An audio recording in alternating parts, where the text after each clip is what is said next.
What's that? Celebratory beers 2 days in a row? You damn right, Dolphins fans.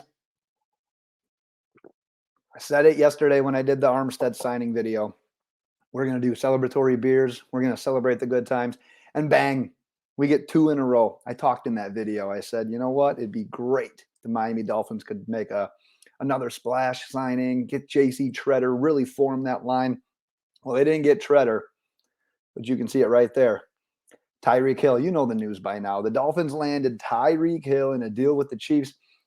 Dolphins get Tyreek, give up 5 picks to the Chiefs, 3 of them in 22, including the pick at 29, the second rounder at 50, and the 4th rounder this year, and then the 4th and 6th in 2023.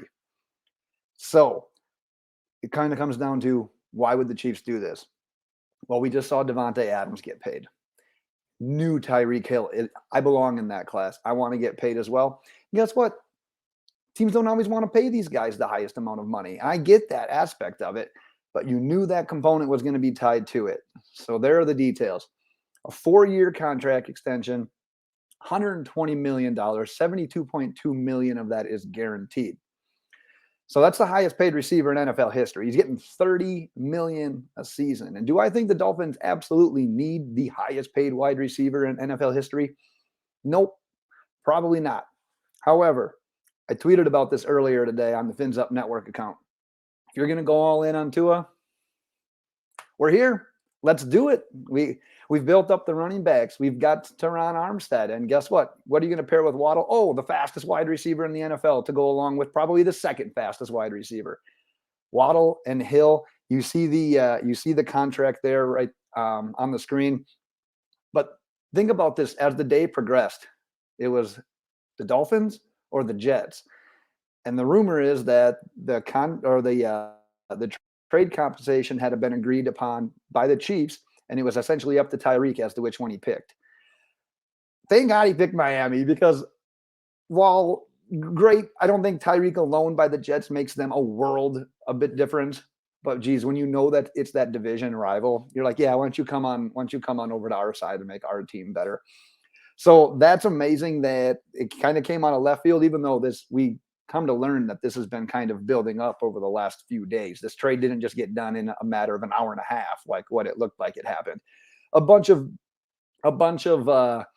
time was put into this, and that might have been the reason for some of the other free agent holdups as well.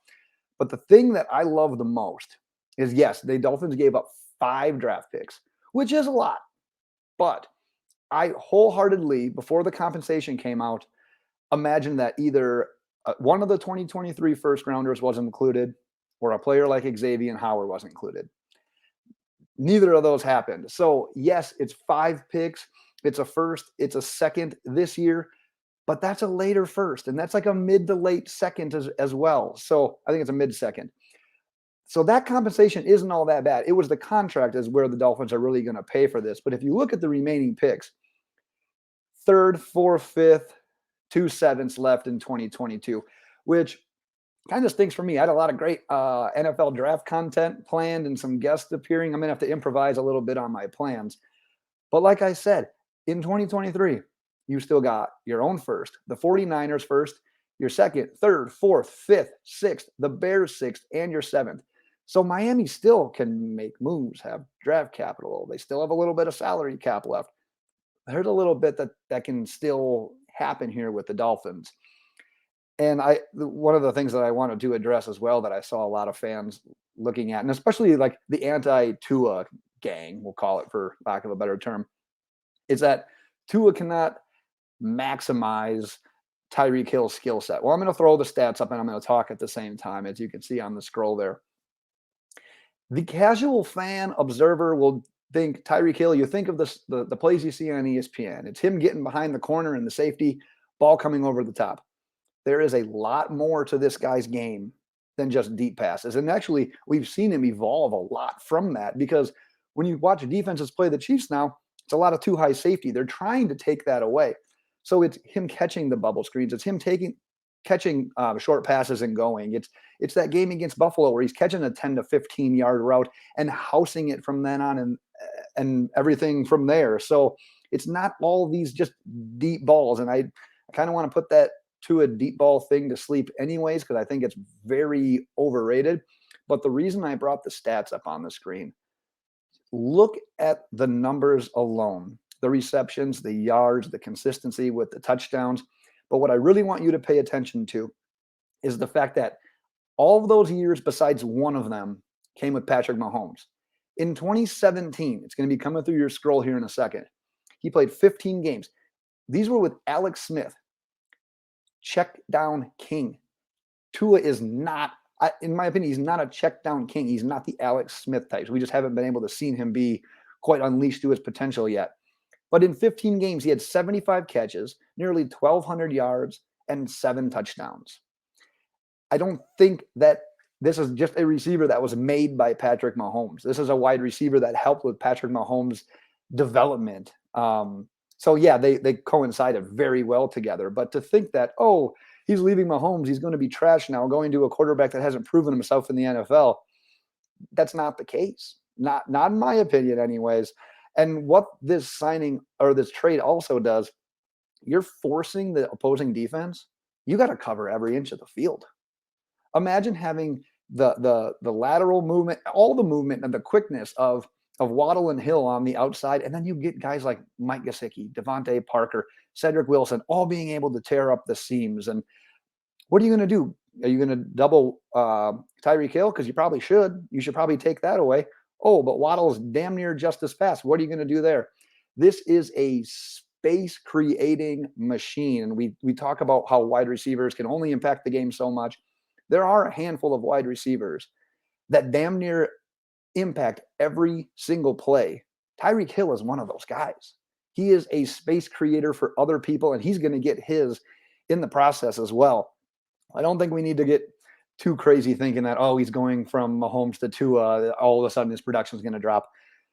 Not the case as well. And if you look at the offense that Mike McDaniel plans to run and has ran with Kyle Shanahan in the past, we know that establishing the run is the key and the foundation to that offense. And we saw Miami has now addressed the offensive line with Connor Williams at potentially left guard, with Tyron Armstead at left tackle. You know that. And adding the running backs, Raheem Mostert and Chase Edmonds, they're going to still prioritize running the ball. But you just took this Kyle Shanahan, Mike McDaniel offense and you put it on steroids.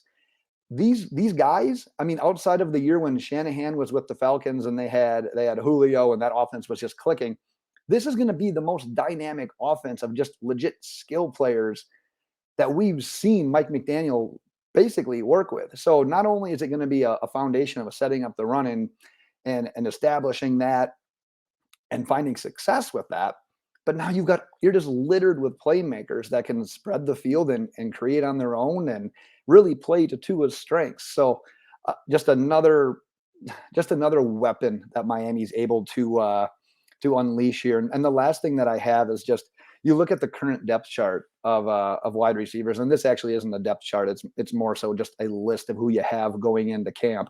But you got 12 bodies right now, which is obviously a lot. They'll probably roll into the season with 6, maybe 7 wide receivers.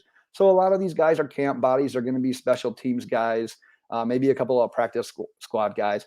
But it brings me to my last point of, where does Devontae Parker fit?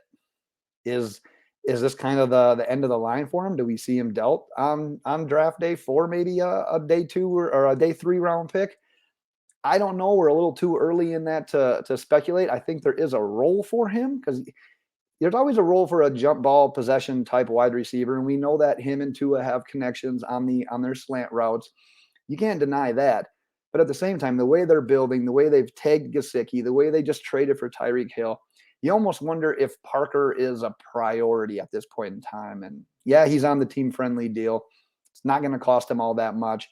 But I wouldn't be surprised if we see him moved. So we got to throw it out there. I don't know if we can 100% go into the season knowing that he's going to be part of this unit. But if he is, just more power to it, because that is now what I came into the season thinking. This is a must-address unit. You got Cedric Wilson, and bang, you blew the top off by adding Tyreek Hill. So Dolphins fans, join me. Get those celebratory beers. And guess what? Like I said, Celebratory beers all week, all month. And if you're going to question, hey, why'd you go from Cold Snap to Busch Light? Well, because we're going to be doing a lot of these celebratory beers. I got to drink something a little bit lighter in order to keep going on. But let me know your comments. Let me know how excited you are. If you match my excitement, like the same way I was with the Armstead yesterday and Tyreek Hill today, give it a like. Let me know what you think about the wide receiver unit. Let me know what you think the team does with Devontae Parker. But until then, Dolphins fans, we'll see what the next couple of days have in store for us, and we'll take it from there. But until then,